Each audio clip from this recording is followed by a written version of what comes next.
ప్రభుత్వంలో మంత్రివర్గ ప్రక్షాళన జరగనుందా? తాజాగా అందిన నివేదికపై చంద్రబాబు అసంతృప్తిగా ఉన్నారా? దాదాపుగా 5గురికి పదవి గండం ఉండనుందా? నాగబాబుకు నిజంగానే మంత్రి పదవి ఇవ్వబోతున్నారా? అవకాశం కోసం ఎదురు చూస్తున్న నేతలెవరు? తెలుగు నూతన ఏడాది తర్వాతే పదవుల పంపకాలు జరగనున్నాయా? చంద్రబాబు మదిలో ఉన్న నేతలెవరు?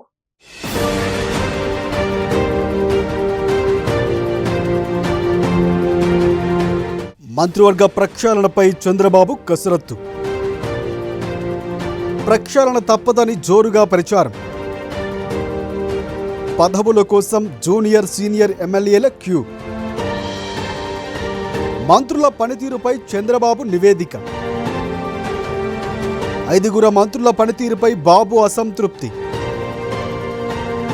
3గురిని మార్చేయడం ఖాయమని గుసగుసలు. అవకాశం కోసం నేతల ఎదురుచూపులు. ఏపీలో కూటమి ప్రభుత్వం త్వరలోనే మంత్రివర్గ ప్రక్షాళన చేస్తుందా, లేక మంత్రివర్గంలో కూర్పు వరకు పరిమితమవుతుందా? అంటే ప్రస్తుతం ఉన్న అంచనాల ప్రకారం కూర్పు వరకు మాత్రమే పరిమితమవుతుందన్న వాదన వైపు వినిపిస్తోంది. కానీ నాణానికి మరొక కోణం అన్నట్లుగా ప్రక్షాళన చేయొచ్చన్న సమాచారం కూడా వస్తోంది. దీంతో మంత్రి పదవులు ఆశించే సీనియర్ నాయకులు, జూనియర్ ఎమ్మెల్యేలు కూడా క్యూ కట్టేస్తున్నారు.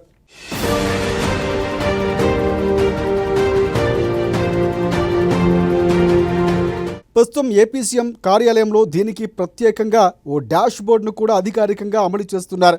సీఎంఓకు వస్తున్నవారు తమ వివరాలు, పార్టీకి చేసిన సేవలు వివరిస్తూ పుస్తకాల్లో తమ పేర్లను నమోదు చేసుకుంటున్నట్లు తెలుస్తోంది. వాస్తవానికి ప్రస్తుతం ఉన్న మంత్రివర్గంలో ఒక్క సీటు మాత్రమే ఖాళీగా ఉంది. అది కూడా జనసేన అధినేత పవన్ కళ్యాణ్ సోదరుడు, ఇటీవల ఎమ్మెల్సీగా విజయం దక్కించుకున్న నాగబాబుకి ఇస్తారన్న ప్రచారం ఉంది. దీనిని గతంలో సీఎం చంద్రబాబే చెప్పుకొచ్చారు.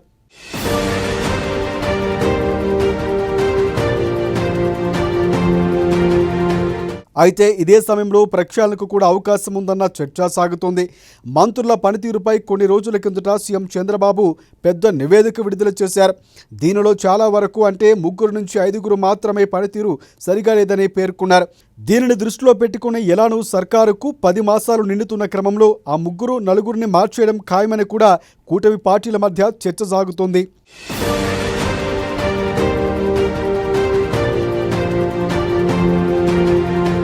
దీంతో 3-4 స్థానాలు ఖాళీ అయినా తమకు అవకాశం దక్కకపోతుందా అని చాలామంది నాయకులు లైన్లో నిలబడ్డారు. ఇక ఈ జాబితా వ్యవహారం చంద్రబాబు వరకు చేరుకుంది. వాస్తవానికి ఆయన జాబితాను తీసుకోవాలని కానీ, ఇలా సీఎంఓలోనే డాష్ బోర్డు ఏర్పాటు చేయాలని కానీ ఎవరికీ చెప్పలేదు. కానీ నేతల తాకిడి భరించలేని ఓ కీలక మంత్రి తమ పేర్లు ఇవ్వాలని నాయకులకు సూచించారు. దీంతో ఆశావాహులు క్యూ కట్టారు. ఇక ఈ జాబితాలో అందరూ సీనియర్లే ఉండటం, ఎవరిని కదపాలన్నా పెద్ద యాగీ ఖాయమని కూడా నిర్ధారణకు రావటంతో చంద్రబాబు మౌనంగా ఉండిపోయారు. మరి ఏం చేస్తారో చూడాలి మరి.